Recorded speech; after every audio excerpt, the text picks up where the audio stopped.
복음주의 신학자 웨인 그루뎀은 그의 조직신학 책에서 교회를 이렇게 정의 내리고 있습니다.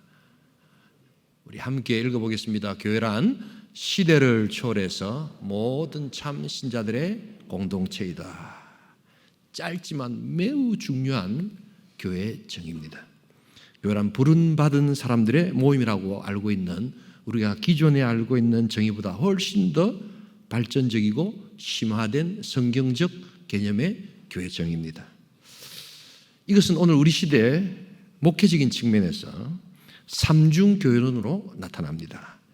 그것은 다름 아니라 우리가 쓰고 있는 이 교회, 그래서 하나님의 말씀을 가르치는 교회, 우리는 계속 이것만 써왔죠. 그러나 끊임없이 세상과 하나님의 복음을 연결하는 다리를 놓는 교회, 그리고 성도들이 함께 그리스도를 고백하고 사랑과 교제를 하는 나눌 교자의 교회, 바로 이 삼중교회론이 오늘 우리 시대에 하나님의 교회의 모습이 되어야 될 줄 믿습니다. 그러나 여러분, 오늘 우리가 특별히 이 세 번째, 이 나눌 교자의 교회가 심각한 또한 공격과 위협 앞에 있음을 우리는 알아야 합니다. 여러 가지 다양한 목회적 위기와 교회적 위기 앞에서 우리는 이것을 어떻게 극복하면서 교제하는 교회로서의 교회 모습을 만들어갈 것인가, 우리 함께 살펴보면서 하나님 주시는 우리 공동체의 은혜가 있기를 주님으로 축복합니다. 첫 번째로 오늘 위기 가운데 교제하는 교회가 되기 위해서는 교회 교제가 본질이라는 것을 알아야 한다는 것입니다. 우리 다 함께 4장 2장 42절을 다시 한번 읽겠습니다. 그들이 사도의 가르침을 받아 서로 교제하고 떡을 떼며 오로지 기도하기를 힘쓰니라. 여러분, 이 사도행전 2장에는 교회의 기본적인 파운데이션을 이루는 모든 것이 담겨있는 매우 중요한 장입니다.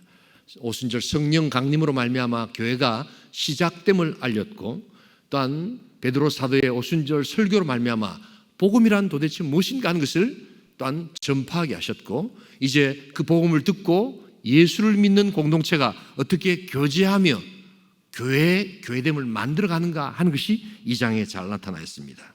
특별히 오늘 이 코이노니아적 교회 모습이 나타나는데, 우리는 이러한 아름다운 교회 모습을 초대교회 모습이다.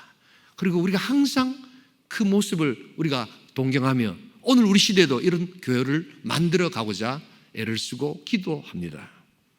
그러나 여러분 잘 아시다시피 역사 이래로 이런 아름다운 공동체를 이루기까지는 수많은 공격들이 있어 왔고, 지금도 그 방해물들이 엄존한다는 것을 우리는 잊지 말아야 합니다.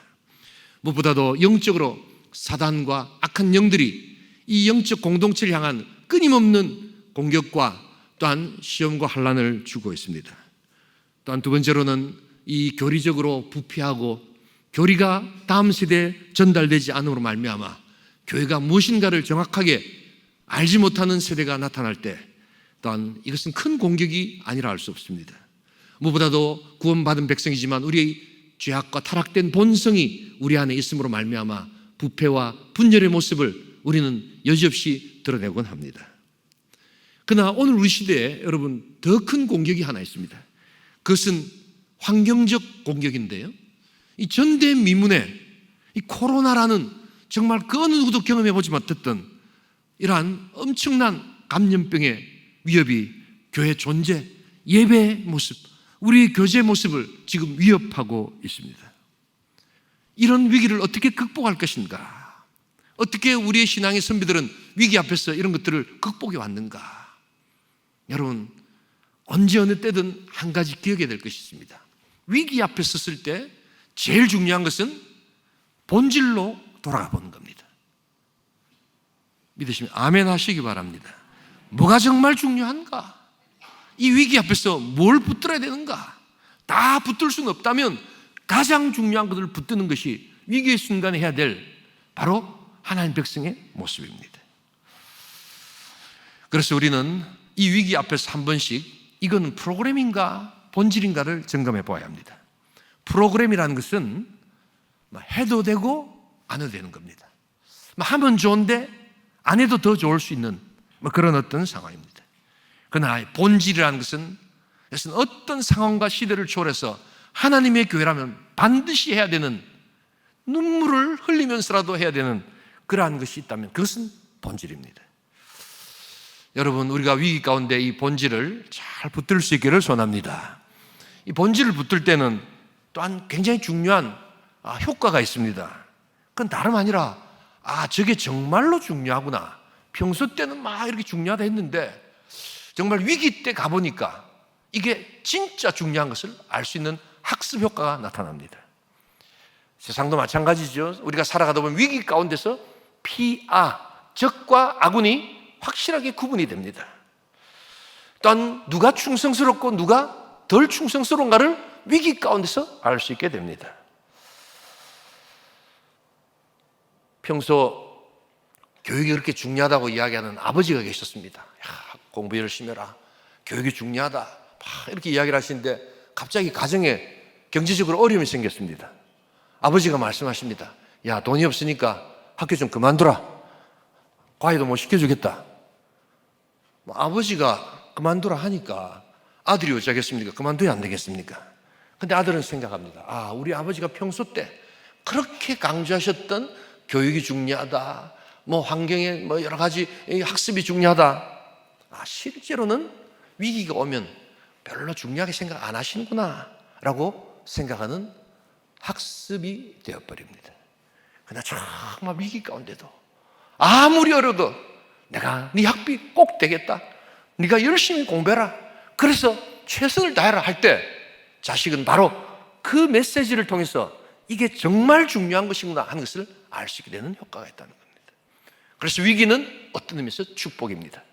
피아를 구분하고 중요한 것을 알 수 있는 명확한 시간이 될 수 있다는 것입니다. 무엇보다도 이런 위기의 순간에 우리가 본질로 교회의 모습을 돌아가면 신앙의 교제가 오히려 교회 성장과 발전에 큰 유익을 준다는 것을 알 수 있게 됩니다. 어려운 시간 가운데도 여러분 1대6의 법칙이라는 것이 있습니다.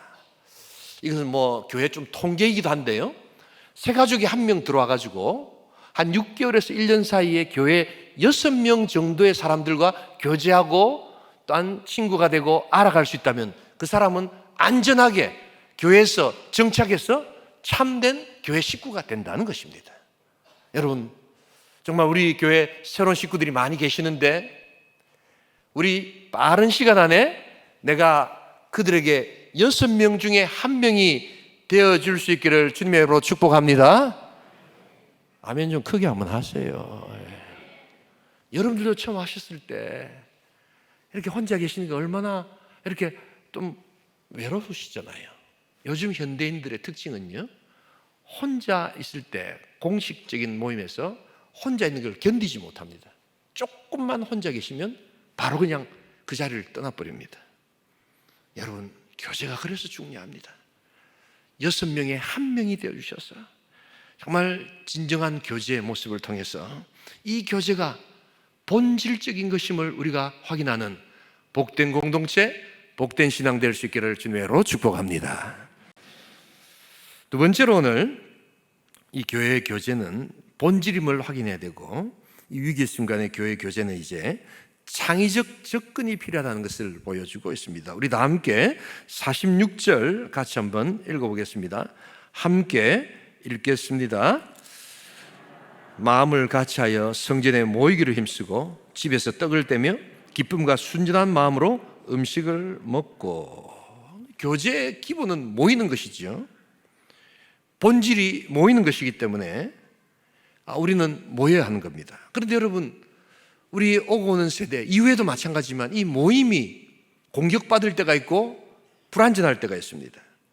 또 안정적이지 못할 때가 있습니다. 현실적인 어려움이 있다는 겁니다. 다름 아니라 오늘 우리 세대처럼 코로나 팬데믹으로 인해서 우리 모임 자체가 위험하고 불안한 느낌을 받을 때가 있습니다. 어떻게 해야 합니까? 포기해야 합니까? 그래서 우리는 다시 한 번 더 그것이 본질인지 프로그램인지를 확인했다면, 그래서 그것이 본질이라면 우리는 결코 포기할 수 없다는 것입니다. 그러나 현실적으로 어려움이 있습니다. 또한 여러 가지 어려움들이 상존합니다. 그럴 때 필요한 것이 바로 창의적 접근 방식이 필요하다는 것입니다. 이 선교학에 보시면 창의적 접근 지역 혹은 창의적 접근 방식이라는 표현이 있습니다. 우리 현대 선교의 대부라고 할 수 있는 랄프 윈터 박사가 이 개념을 가지고 처음 사용하셨는데요. 선교사가 입국에서 자유롭게 이렇게 선교할 수 있는 것도 있지만, 그러나 선교사들 중에는 보면 자유롭게 선교하지 못하고, 그래서 그것이 물리적으로, 환경적으로, 재정적으로, 행정적으로 큰 위험 부담을 주는 그러한 지역의 그 환경이 있습니다. 자, 그럴 때 우리 주님께서는 땅끝까지 복음을 전하라고 말씀하셨는데, 저기는 위험하니까 우리는 안 갈랍니다 이래버리면 이것은 프로그램이 된다는 것입니다. 그것은 본질이기에, 포기할 수 없기에 그것으로 가야지만 여전히 위험이 상존하고 있기에 그 위험을 넘어설 수 있는 창의적 접근 방식이 필요하다는 것입니다. 그래서 진정한 위험은 선교사나 또한 파송교회가 당하는 위험보다도 오히려 복음을 듣지 못해서 죽어가는 그 영적 죽음 앞에 서 있는 자들이 훨씬 더 위험하다는 것을 단 우리가 결정하는 순간, 우리는 그것을 향해서 창의적 접근 방식으로 나아가는 선교의 본질을 비로소 배우게 되는 것입니다. 사랑의 교회 출신 부목사님이 한 분 계십니다. 서울 사랑의 교회, 제가 잘 알고 있는 목사님이신데 이제 선교사가 되셔서 굉장히 위험한 지역에 지금 사역을 하고 계십니다. 잘못 이렇게 선교하다 걸리면 간첩죄로 완전히 죽을 수도 있는 그러한 곳에서 여전히 그는 선교하고 있습니다. 이분이 얼마나 참 선교를 지혜롭게 창의적으로 하시냐면, 옥하는 목사님이 제자훈련의 대가였지 않습니까? 꼭 옥 목사님한테서 제자훈련을 배우고는 그 지역에 가서 그 제자훈련을 아주 창의적인 방식으로 4단계로 나눠서 4부류의 사람들에게 이렇게 잘 접근하면서 이렇게 발각되지 않고, 발각돼도 큰 문제가 생기지 않을 정도의 그러한 상황으로 만들어서 사역하고 있는 모습을 제가 보면서 너무나도 감사하고 놀라운 충격을 받았던 적이 있습니다. 말 그대로 선교가 본질이기에, 그들이 여전히 예수 그리스도의 복음이 필요하기에 그들은 두려움의 영을 떨쳐내고 창의적 접근의 방식으로 하나님의 복음과 본질을 붙들고 있더라는 것입니다. 이것은 오늘 우리 시대의 코이노니아도 마찬가지입니다. 이제 3년째 또한 들어가고 있는 이 코로나 팬데믹은 이제 우리 목회적 환경에서 변수가 아니라 상수입니다. 이제는 이것을 어떻게 할 수가 없습니다. 끝날 것 같지만 끝나지 않는, 지금 점점 더 또한 확산되는 이러한 상황 가운데서 우리는 어떻게 할 것인가? 그러나 그것이 프로그램이 아니고 본질이라면, 그래서 우리는 만나야 하고 서로 사랑해야 하고 서로 주님의 사랑을 나눠야 한다면 때로는 한 번씩 창의적 접근 방식이 필요하다는 것을 여러분 잊지 말아야 합니다. 우리 그런 의미에서 우리 오내놓은 온라인 수련회를 우리가 시작하는 것은 결코 환경이 좋고 영상 가지고 좀 즐겁게 놀고 싶고 그래서 시작하는 모임이 아닙니다. 너무나도 힘들고 어려운 상황 가운데서, 이 위기 가운데서도 온천교회가 참된 교회로서 끊임없이 지역을 향해서 우리가 다리를 놓고 다리 교자의 교회로 우리가 상반기에 사역을 했다면, 이 무더운 여름철 서로 사랑하며 서로 교제하는 나눌 교자의 교회를 가지고 어떻게 우리가 창의적 접근을 할 것인가를 살피는 하나님을 향한 교회의 몸부림이라는 것을 기억할 수 있기를 소원합니다. 여러분 여기에 동참해 주십시오. 우리 어르신들 이거 먹고 하실 수 있습니다. 그렇게 물으시면 저도 처음이라서 잘 모릅니다, 여러분. 그런데 하나 분명한 것은 우리는 만나야 하고 우리는 서로를 알아가야 하고 주님 안에서 서로의 사랑과 믿음과 또한 우리들의 소망들을 함께 나눠야 될 공동체이기에 이런 형태로라도 우리가 계속해서 하나님의 공동체를 만들어가야 된다는 것을 기억하면서 이 몸부림에 함께 동참하는 우리 복된 성도 될 수 있기를 주님의 이름으로 축복합니다. 창의적 접근은 오늘 위기의 순간에 우리에게 필요한 하늘의 방식임을 우리는 기억할 수 있기를 원합니다. 마지막 한 가지, 오늘 이 위기의 순간에 교회의 교회됨을 우리가 지키기 위해서는 이 교회 교제가 본질이라는 것을 확인해야 되고, 또한 교회 교제에 창의적 접근 방식이 필요하다는 것을 알아야 되고, 세 번째는 이제 교회의 교제가 소통이라는 것을 보여주고 있다는 것을 말해주고 있습니다. 우리 다 함께 46절, 47절 같이 한번 읽겠습니다. 함께 읽습니다. 날마다 마음을 같이하여 성전에 모이기를 힘쓰고 집에서 떡을 떼며 기쁨과 순전한 마음으로 음식을 먹고 하나님을 찬미하며 또 온 백성에게 칭송을 받으니 주께서 구원받는 사람을 날마다 더하게 하시니라. 교제는 소통이 있습니다. 그리고 그 소통을 통해서 우리 인생은 회복됩니다. 여기서 떡을 뗀다는 것은 성도와 성도와의 관계에서의 소통을 말합니다. 그리고 찬양하고 기도했다는 것은 하나님과의 소통을 말하는 것입니다. 그래서 오늘 우리의 교제는 바로 이 소통을 필요로 하는 시대적 또한 과제가 있음을 우리는 알고 그것을 행하는 것입니다. 여러분, 우리가 소통을 하기 위해서는 한 가지 좀 필요한 것이 있습니다. 그것은 의도적인 멈춤이 좀 필요하다는 것입니다. 다시 말해서 좀 쉬셔야 한다는 것입니다. 너무 바쁘면 대화도 되지 않고, 너무 바쁘시면 자기 자신도 뭘 하는지 잘 모르는 상태에 빠지게 됩니다. 그래서 이 무더운 여름철 우리는 다시 한 번 더 소통을 향한 쉼의 시간들, 그래서 회복을 향한 우리들의 의도적 멈춤을 우리들이 선택해야 한다는 것을 알아야 합니다. 여러분, 성경에서 이 안식이라는 단어가 굉장히 재미있는 단어입니다. 샤파트라는 단어인데요, 이게 아무것도 안 하고 가만히 있는 것을 뜻하지 않습니다. 교회에서 안식일 그러면 가만히 있는다, 전혀 그런 것이 아닙니다. 오히려 가장 중요한 것을 멈추어서 돌아본다라는 생각이 있습니다. 여러분, 이 복된 주일, 이 안식일이 가장 중요한 하나님과의 관계를 생각하고 하나님의 일을 생각하고 하나님의 일하심을 생각하며 우리가 진정으로 중요한 것을 확인하는 복된 시간 될 수 있기를 주님으로 축복합니다. 아무것도 안 하는 것이 아닙니다. 그래서 가장 중요한 것을 내 마음속에 하는 것, 그것이 안식일입니다. 여름을 바캉스의 계절이라고 표현합니다. 이 바캉스라는 말은 텅 비어있다, 비우다라는 라틴어에서 온 말입니다. 이게 프랑스어로 바뀌면서 휴가라는 단어가 되어버렸는데요, 여러분, 많은 사람들이 여름에 바캉스를 갑니다. 그런데 바캉스를 갔다 온 사람들에게 이제 설문조사를 했다고 합니다. 가셔서 정말 쉼과 안식을 얻으셨습니까? 놀랍게도 92%가 전혀 그렇지 않았다는 겁니다. 살인적인 물가, 교통난, 여러 가지 그냥 환경 속에서 오히려 집보다 훨씬 못하더라는 겁니다. 제가 항상 말씀드리는 게 있죠. 여행의 목적이 뭡니까? 왜 밖으로 나갑니까? 우리 집이 최고다라는 것을 확인하기 위함입니다, 여러분. 집 나가면 다 고생입니다. 그래서 우리는 나가는 것입니다.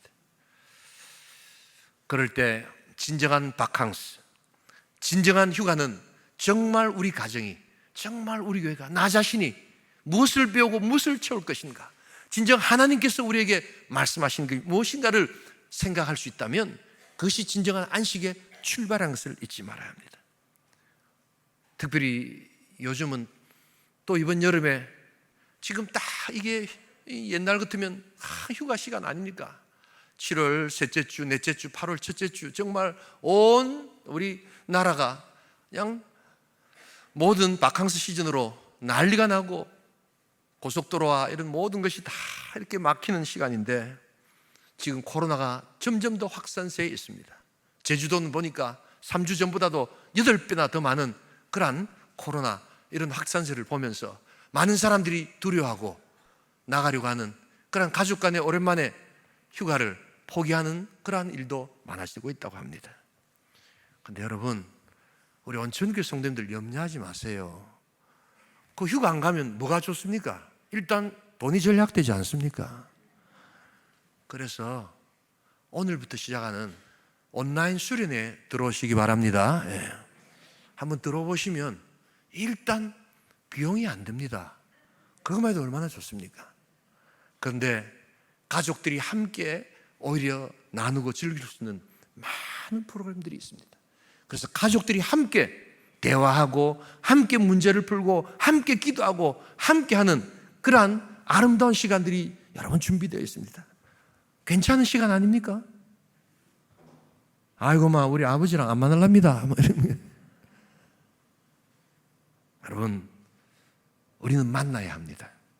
우리는 소통해야 합니다. 우리는 교제해야 합니다. 이것은 구원받은 자의 모습이요 구원받은 교회의 본질이라는 것을 잊지 말아야 합니다. 소통의 시간을 우리가 가질 수 있기를 소원합니다. 아무 염려하지 마세요. 나는 휴가가 없어가지고 회사 나가야 됩니다. 회사 가셔가지고 일 보시고 점심때 들어오셔도 됩니다. 또한 퇴근하셔서 영상으로 들어오셔도 됩니다. 아무런 문제가 되지 않습니다. 비가 와도 아무 관계 없습니다. 집에서 그냥 그대로 계시면 됩니다. 그리고 함께 우리 성도들을 이런 형태로라도 만나서 우리 온천교회에 어떤 분이 계셨는가, 어떻게 우리들 기도할 것인가, 어떻게 나눌 것인가를 새로운 방식으로 우리는 그 사랑을 나눌 것입니다. 함께 소통하는 복된 시간이 있기를 주님의 이름으로 축복합니다. 그러기 위해서 오늘 오후 예배에 여러분 꼭 좀 참석해 주셔야 합니다. 오후 예배에서 같이 나눌 수 있는 밀키트를 여러분 꼭 수령해 가셔야지 온전히 참여하실 수 있습니다. 그래서 오후 예배 시간에 오시면 어떻게 수련을 할 것인가 하는 것을 이렇게 보여드리는 그러한 시간들을 가지고자 합니다. 여러분, 우리가 이 교회를 지켜나가는 위기의 순간에 교회의 교회됨을 지켜나가는 복된 몸부림에 함께 동참할 수 있기를 소원합니다. 저도 이런 시간들이 좀 없었으면 좋겠어요. 그래서 마음껏 우리가 찬양하고 마음껏 예배하고 함께 모여서 같이 교제하는 그러한 시간들, 그러나 그것이 언제 올지 우리는 아무도 모르기에 이런 안타까운 몸부림을 통해서라도 우리는 서로 교제하고 또한 주님의 몸된 교회를 지켜나가기를 우리가 소원한다는 것입니다. 바라기는 언젠가 코로나가 다 마치고 한국 교회가 코로나 시대에 어떻게 그 시간을 보냈던가, 누군가가 우리 신앙의 후배들이, 우리 신앙 선배들의 모습을 살피면서 찾아보다가 부산에 한 작은 온천교회라는 교회가 교회 본질을 붙들기 위해서 저런 형태로 몸부림치면서 영상 가운데서 함께 성도들이 교제하고 나누며 그 코로나 시간을 이기고 견디고 버텨냈다는 그러한 몸부림을 한 줄이라도 기록해 줄 수 있다면 여러분, 어쩌면 저와 여러분들의 오늘 우리 수련회 동참은 복된 의미로 다가가게 될 줄 믿습니다. 우리 함께 참여하면서 교회됨을 지켜나갈 수 있기를 소원합니다. 어떤 위기 가운데도 포기하지 않고 뒤로 물러서지 않고 주님의 교회를 지켜나가는 우리 성도들 될 수 있기를 소원합니다. 코로나 시대의 교회와 교제는 본질입니다. 프로그램이 아닙니다. 포기할 수 없는 것입니다. 코로나 시대의 교회와 교제는 창의적 접근이 필요하다는 것을 알아야 합니다. 또한 코로나 시대의 교회와 교제는 소통임을 기억하면서 이 복된 공동체의 아름다운 대화와 아름다운 사랑의 교제가 새로운 방식으로 함께 충만할 수 있기를 주님의 이름으로 축복합니다.